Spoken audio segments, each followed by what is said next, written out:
Bonjour les passionnés de voyage hors saison et loin des foules.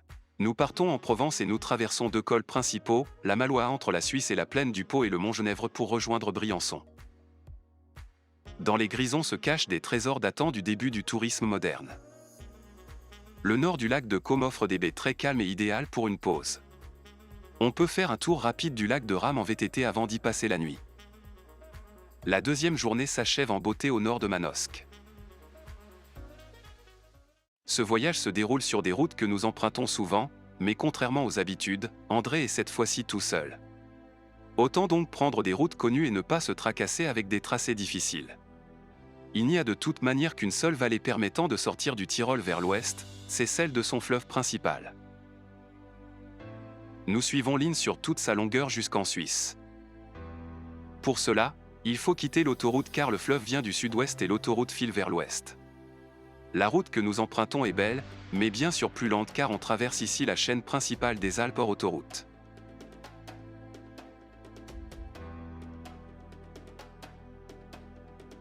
On traverse un tunnel, c'est celui de Landeck, ce sera le dernier pour longtemps, car maintenant commence une route classique des Alpes.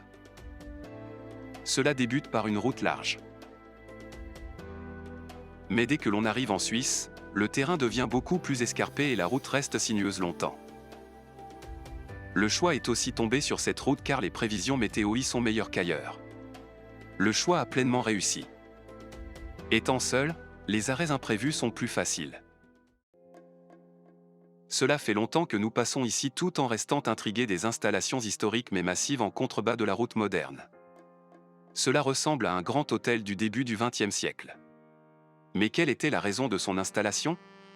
Il y a ici deux sources minérales au contenu similaire mais à des doses différentes. On la servait dans la buvette à gauche. Les grands bâtiments servaient à accueillir les curistes. Malheureusement, rien n'est ouvert et on demande même des dons pour l'entretien des bâtiments. Les deux sources sont fortement ferreuses, acides et salées. Les sources Lucius et Ermita contiennent jusqu'à 13 grammes de minéraux par litre. Cette concentration rend l'eau impropre à la consommation et il ne faut en boire que sous surveillance médicale. Il n'y a d'ailleurs pas moyen d'en goûter sur place, cette eau est vraiment dangereuse pour la santé. Cela reste donc une excursion très courte. Nous verrons au fil de ce voyage une autre source minérale qui était très active il y a plus de 100 ans. C'était le début de voyage grâce au chemin de fer qui avançait alors dans les vallées montagneuses. Les premières destinations étaient donc vouées à la santé.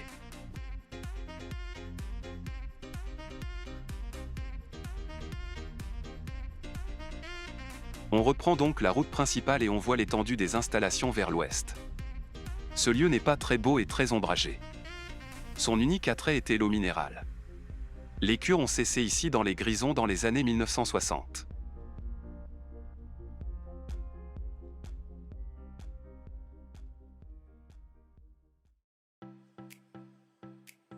La route continue de monter le long de la rivière Inn qui s'appelle ici Aisne. Nous sommes maintenant déjà au niveau des Mélèzes. Il y a du soleil, l'Adret est dégagé de neige, mais il n'y a ici encore aucun signe de printemps. Nous sommes ici à plus de 1300 mètres d'altitude. Les villages historiques ne sont ici que des hameaux autour d'anciennes auberges. L'habitation permanente était rare ici.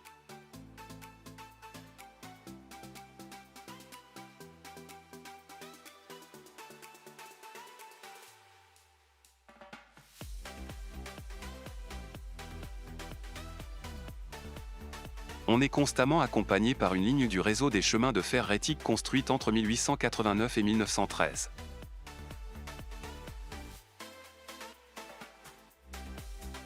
La route s'assagit considérablement à partir de Tsernetz. On finit ici par franchir la barre des 1600 mètres d'altitude. On passe ici plusieurs grands villages qui sont soit touristiques avec leur remontée mécanique qui commence directement au bord de la route, soit artisanales. Ce ne sont pas des beautés. On ne les a donc pas filmés. L'agglomération touristique la plus moche de toutes est en même temps la plus célèbre. Saint-Moritz est situé sur le versant ensoleillé pour admirer les montagnes de 3500 mètres par-dessus le lac éponyme. Très franchement, nous ne voyons qu'une seule utilité en passant ici, c'est le dernier grand supermarché suisse un peu plus loin. 3 grands lacs suivent le long de la route dans cette large vallée haute. Ils sont tous encore couverts de glace, pourtant on est début avril. Cela indique bien le climat rude ici. Le dernier grand village touristique est Silvaplana. Ils ont aussi leur grand lac éponyme. Le style égyptien des palaces construits ou reconstruits ici est vraiment douteux. Laissons ces monstruosités derrière nous pour monter les derniers mètres vers le col de la Maloire. Il faut monter jusqu'à 1815 mètres. C'est un des rares cols à cette altitude à être ouvert toute l'année. La raison est bien simple, on ne veut pas se priver de touristes italiens sur les pistes. Nous voilà sur le col. Nous sommes passés ici une année plus tôt. Cette fois-ci, André ne s'arrête pas pour la vue. Il veut quitter cette neige et retrouver le printemps plus bas. Il a aussi une nette préférence pour le style italien en général comparé au style touristique suisse. Cela vaut pour les constructions tout comme le caractère des gens. Mais arrêtons de nous plaindre en permanence, nous sommes ici à l'ouest du col et toujours et encore en Suisse. Le passage frontalier n'est qu'au-delà des multiples versants en épingle. Le col se situe sur la ligne de partage des eaux entre le Danube et le Pô. Les deux versants sont vraiment très différents. La montée du côté est est continue, les quelques virages plus prononcés sont dus au contournement de gorges profondes. Ici à l'ouest, c'est tout autre chose. La descente s'orchestre sur 22 virages en épingle dont 13 sont spécialement serrés. Ces virages se suivent rapidement. On consommera ici pas de carburant, la déclivité maximale étant de 9%. L'usure des freins et des pneus est garantie. Il est difficile de trouver une bonne vitesse avec le poids de notre Renault Trafic aménagé.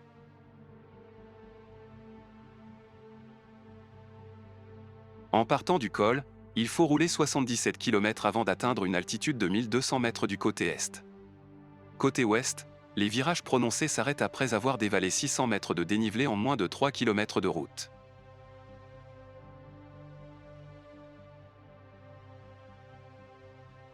Et cela continuera allègrement à descendre jusqu'à 200 mètres au bord du lac de Côme.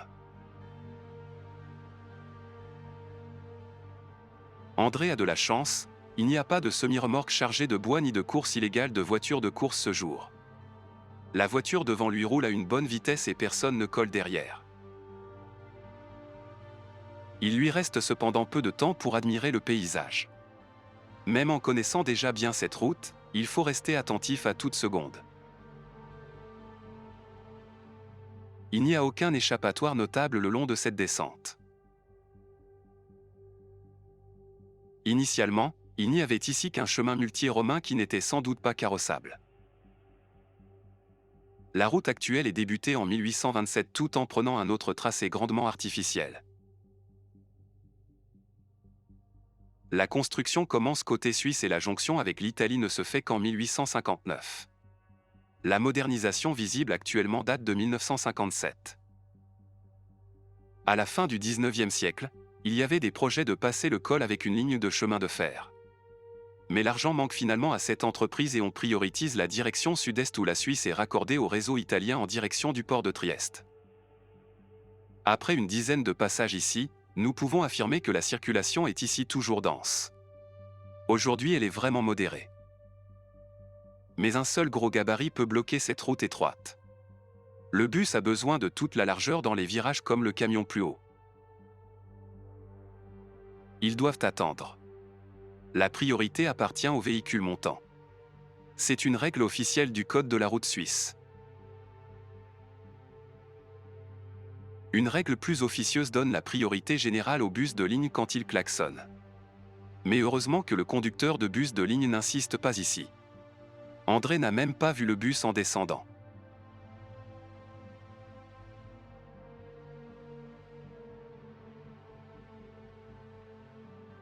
La descente tranquille continue donc.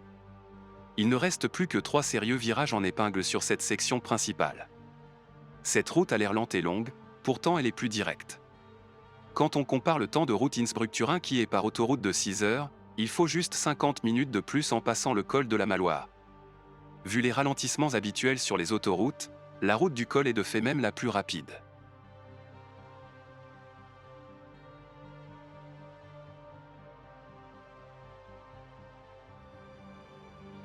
L'économie concerne aussi la consommation en carburant car on roule plus lentement et moins loin. La distance sur autoroute est de 560 km. Par le col, ce ne sont que 490 km. On évite aussi une grande partie des péages autoroutiers en Italie. Sous le col se trouvent des sections presque complètement plates à la route rectiligne.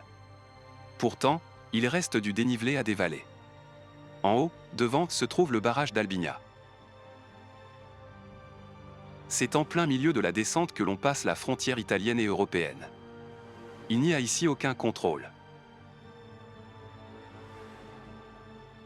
Nous sommes ici encore à 700 mètres d'altitude. Par la suite, on traverse plusieurs villages typiquement italiens. Nous voilà dans la plaine au nord du lac de Côme.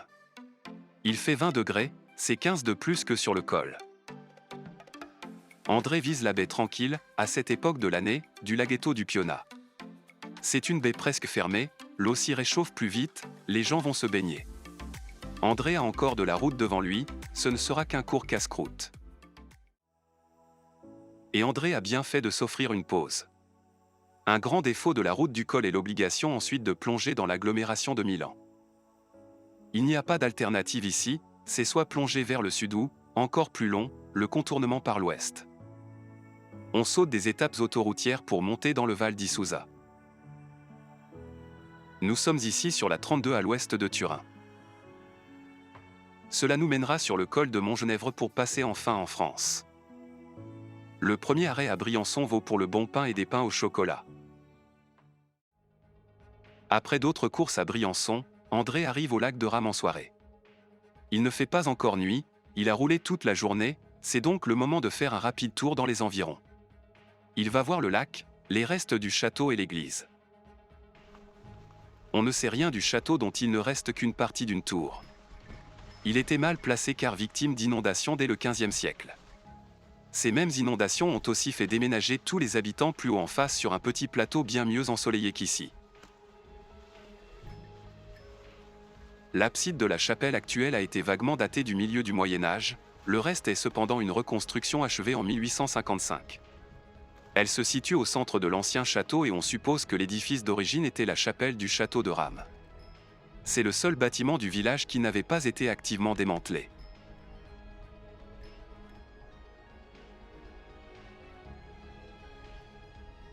Bon, allons voir le lac. Quand il y a du soleil, les hauts sommets plus loin au nord se reflètent artistiquement à la surface de l'eau.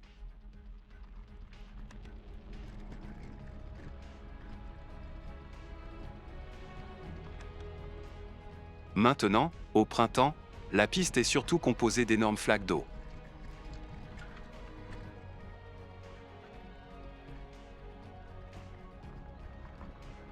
Le long de cette piste, on pouvait passer la nuit dans des camions aménagés comme le nôtre. Mais dans cet état, on n'y passe pas et les interdictions sont devenues plus formelles. Fin 2024, une chaîne barrait carrément l'accès aux véhicules motorisés. En tout cas, sur des terrains de la sorte, André est confirmé dans son choix d'avoir pris un VTT et non pas un vélo de route. C'est vraiment un bon compromis, aller le plus loin possible en voiture et continuer en VTT.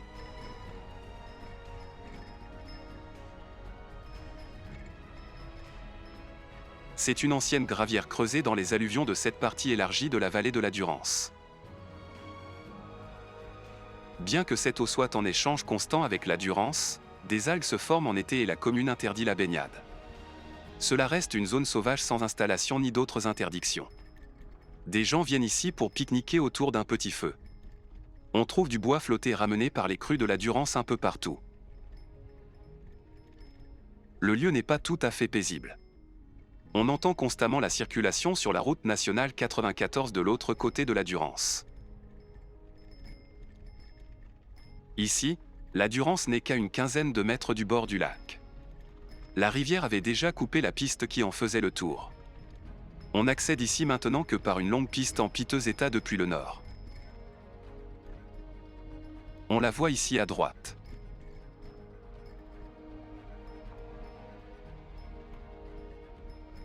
André continue cependant à faire le tour du lac contre le sens des aiguilles d'une montre.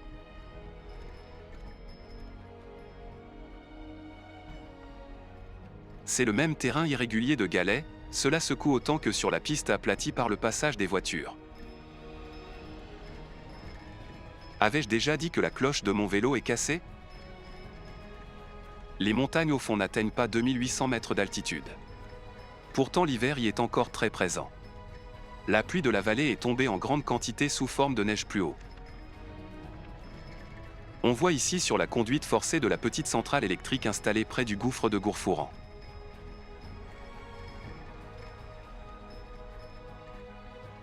Un petit amas de gravier forme une digue qui protège moyennement des inondations le champ médiocre. Il faut passer à gauche pour rester au bord du lac. Les pierres sont ici plus irrégulières encore. Mais c'est au moins un chemin plus sympa que les pistes qui sillonnent sauvagement le paysage. Il serait sympa de s'étendre ici, mais il est trop tard et il commence à faire froid. Nous sommes quand même en plein milieu des Alpes ici. André revient peu avant la tombée de la nuit. Maintenant une petite douche, un repas bien mérité et une nuit tranquille directement ici sans plus bouger avant la matinée.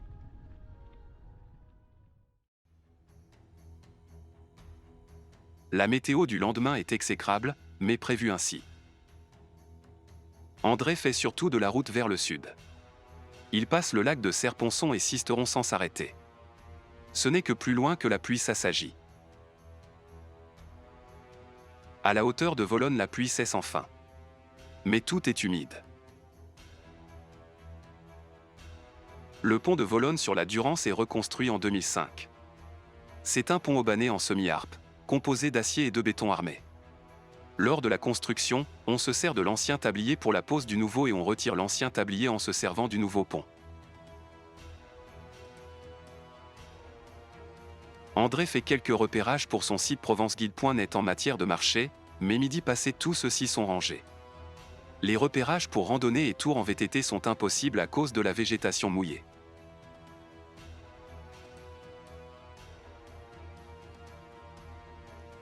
Volonne se trouve sur la rive gauche de la Durance, donc côté est dans les Préalpes de Digne. Le village de 1600 habitants est à 13 km au sud et en aval de Sisteron.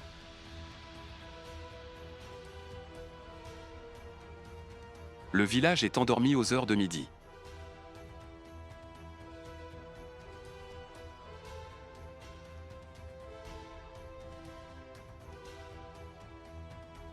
Il n'y a rien à voir, ni rien à faire, continuons donc.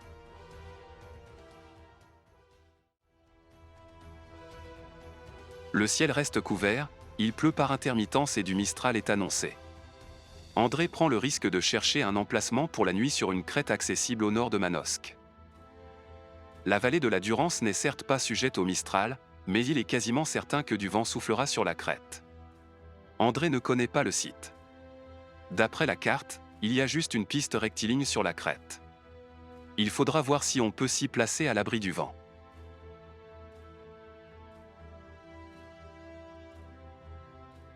Il faut contourner le vieux centre contre le sens des aiguilles d'une montre pour pouvoir monter vers le nord.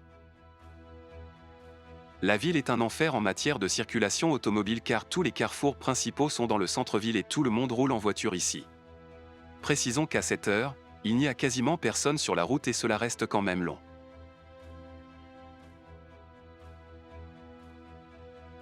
Indépendamment de ces problèmes de circulation, Manosque est une ville charmante et très vivante. C'est un grand carrefour commercial et il y a aussi 2 marchés hebdomadaires. Manosque est donc le centre d'un bassin économique d'une grande région couvrant une grande partie de la basse Durance mais aussi d'une bonne moitié du Luberon et des Préalpes de Digne. La ville existe depuis l'ère romaine, mais la grande activité est plutôt récente.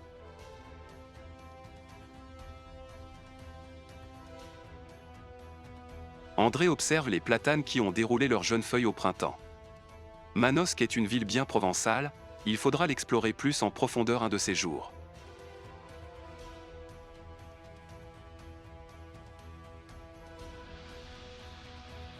Avons-nous bientôt fini ce demi-tour nécessaire à l'est du centre ancien?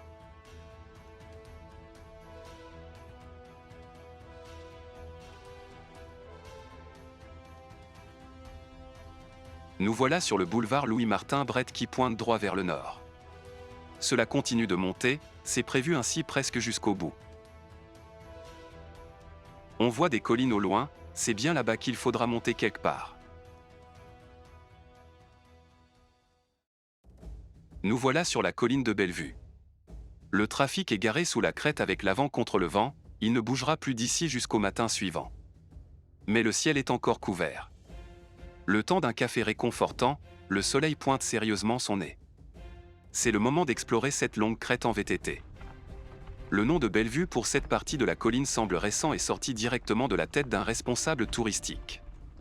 Historiquement, cette zone s'appelle Montaigu. André se dirige vers les ruines d'une ancienne grande ferme où subsiste un pigeonnier.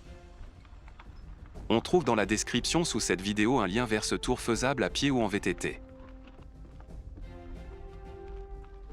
Il y aurait un peu plus haut une piste forestière pour un accès plus aisé, mais André aime les chemins un peu plus exigeants, surtout en descente. Cependant, ces dalles dures dans la pente du versant et les pierres aux côtés saillants plus bas forment un terrain où il faut faire attention où l'on roule.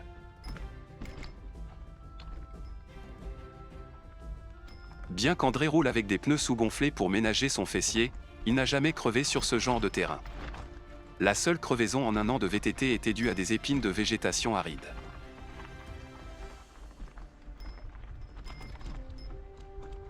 Nous voilà sur une section plus régulière. Il reste certes des pierres, mais elles ne sont plus grossières comme avant.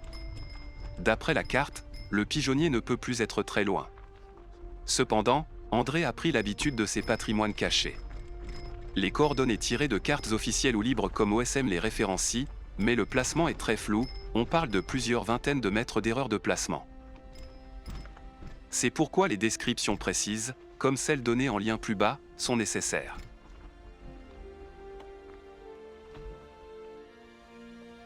Nous voilà devant le pigeonnier très classique à base ronde.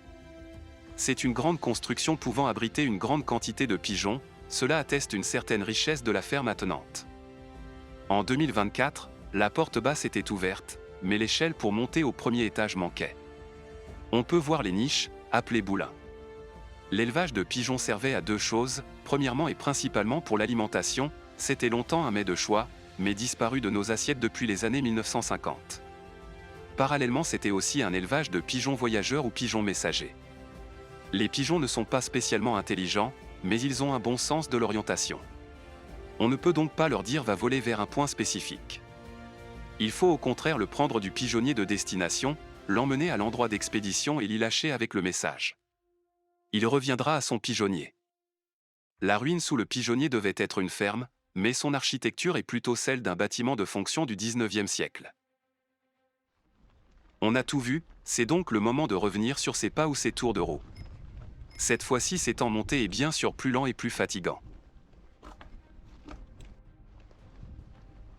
André ne reprend plus le chemin aux grosses pierres, cela peut être pénible en montée. Il y a un chemin qui monte tout droit. Il est plus raide mais on y roule bien mieux. Les aiguilles de pin au sol sont molles, cela freine sérieusement la roue, on est ici dans les toutes petites vitesses sans que ce soit spécialement raide.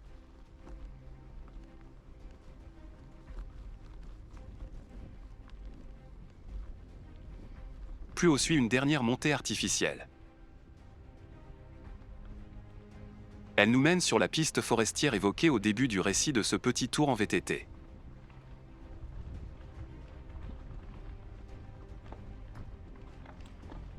Sa pente est plus douce, mais la couche de gravier est changeante et trompeuse.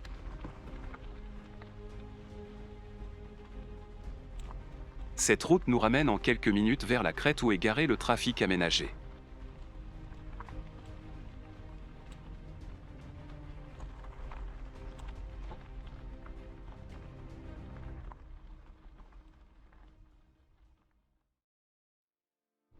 André ne chôme pas. À peine en haut sous la crête, il se lance sur le chemin en forme de 8 aménagé sur la colline dite de Bellevue. Il est couvert d'une bande d'asphalte qui roule bien. Cet aménagement semble être fait pour les personnes en fauteuil roulant, ce qui est un projet honorable. Cependant, il faut considérer ces installations dans la durée et on voit bien que le site est laissé tel quel depuis plusieurs années. Ainsi, beaucoup de points de vue n'en sont plus parce que les arbres ont poussé depuis. Voici la vue du banc vers la montagne de Lure au nord. on ne verrait pas plus d'un fauteuil roulant. Et ici la vue quand on grimpe péniblement sous le talus du chemin. Ce serait mieux comme ça. Voilà ce qui arrive sur une étroite bande d'asphalte quand on cherche des vues entre les arbres. André n'est pas blessé grâce aux gants et le vélo n'a pas subi de casse, mais ces erreurs d'inattention sur un chemin a priori très facile peuvent être méchantes. Nous voici dans le croisement du 8. Le soleil commence à se coucher, il est 18 h. André espère avoir des vues vers l'ouest.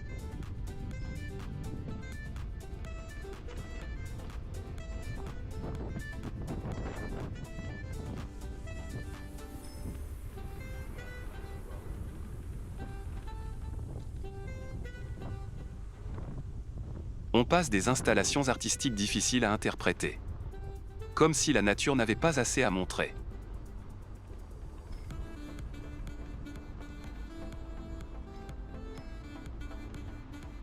André est presque au bout de la partie ouest du Grand 8. Cependant, tous les bancs orientés vers l'ouest pointent droit dans un mur d'arbres récemment repoussé. C'est vraiment pénible. Il est donc inutile de s'arrêter ici. Il faut donc explorer les vues qu'offre la piste poussiéreuse sur la crête. Ici, André est sur le chemin retour vers le trafic aménagé garé au bout. On voit bien le vent qui souffle de l'ouest, c'est à gauche dans la vidéo. Il n'est pas très fort, mais ce serait assez pour faire tanguer le petit camion aménagé et ce serait pénible pour dormir. Comme c'est le Mistral, il ne s'arrête pas pendant la nuit. Repensons à la pluie battante de ce matin et le ciel gravement couvert encore à 15 h quand on est passé à Manosque. Depuis que nous sommes ici sur la crête de Bellevue, on a le ciel bleu, n'est-ce pas merveilleux? Cette large piste forme aussi une barrière aux feux de forêt. Mais c'est aussi un grand parking les soirs sans vent. André reviendra quelques jours plus tard et il repartira car c'est carrément la fête ici sur la crête. On voit ici sur la gauche un camping-car garé le côté au vent. Il n'y était plus le matin suivant, il a dû partir durant la nuit pour chercher une place plus protégée. Allons voir le meilleur point de vue vers l'ouest, il est directement au bout de la piste carrossable.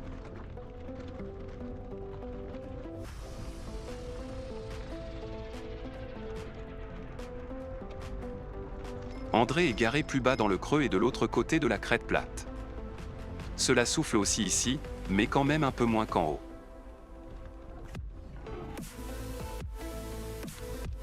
Ici se trouve la vue bien dégagée. Le Mistral n'a pas encore balayé tous les nuages. Il vient du nord-ouest ici, c'est à droite sur cette prise de vue. Le mont Ventoux est lui aussi plus à droite. Ici une vue sur la montagne emblématique. Elle est ici à plus de 40 km. Il fait frais, le vent rafraîchit encore plus. Il est temps de rentrer et de préparer un dîner. Cela bouge un peu, mais ça reste supportable surtout parce que le camion est placé face au vent. Après manger, il faut bien sortir pour admirer le coucher du soleil. Le vent s'est un peu calmé, mais les températures sont à peine positives. Cela reste le début du printemps. Ces belles couleurs closent cette journée et cette première vidéo d'une virée printanière en Provence. On a franchi des distances, des cols et des perturbations, mais maintenant on est pour 2 semaines dans le pays aux couleurs si souvent chantées et peintes. Des liens se trouvent à la fin de la vidéo et dans la description. À bientôt sur Voyage hors saison.